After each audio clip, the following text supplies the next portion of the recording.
noticed is that in many communities, there's an assumption or a stigma or a belief, if you will, that we should be having our children in our 20s and, in our 20s, right?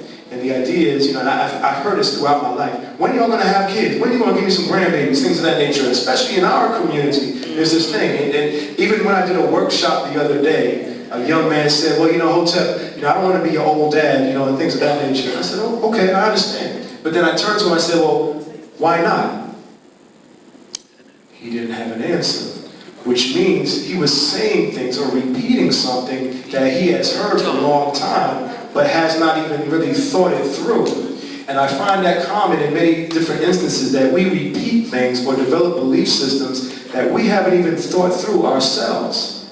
So I said, man, well, why did my wife and I wait until her being 39 and me being 44 before we had our first child? And I said, well, different from maybe some other people, we thought that our late 20s and 30s, that time would be really prime time for us to build our businesses and our careers and buy houses and properties and get money and build resources and community and all kind of things, so that when we did have a child, we can welcome him or her into this kingdom that we build. You understand? And have the resources and the type of lifestyle that made it a little bit more manageable than some of my friends who struggled through parenthood, right?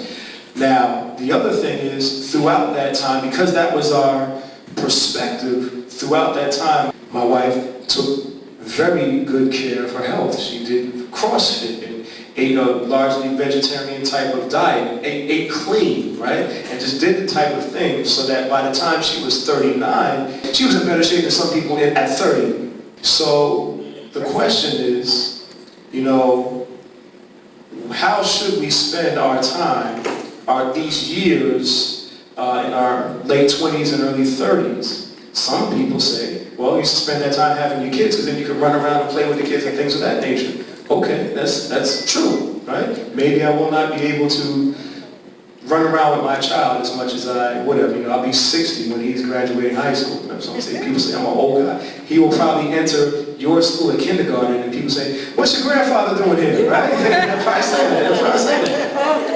And they are. And they will, because I've got grades in my hair already, right? But I think thus far at least, being a parent and a new parent now, I don't know how we would have done at 30 when we didn't have the house and the resources and the money and things. I think those things make it a lot easier for us to raise our child. We can pay for a nanny. If we need a night nanny, we can pay for that. But we can do things that at my late 20s and 30 I could not do. And so I don't know if we made the right decision or not. I don't know. Time will tell. But that is the reason why we waited. And I wanted to bring that perspective up, because I don't think it's heard enough, particularly in our community. When should we actually be having children? Do we actually need to be running around with our children in the first place? Like, is that really the precursor to being a good parent? I don't know. I think it's at least something to think about and consider more in our community before we just recite things that our grandparents or people of other generations said. So that is the reason why we waited. And be honest, thus far, I'm happy I did.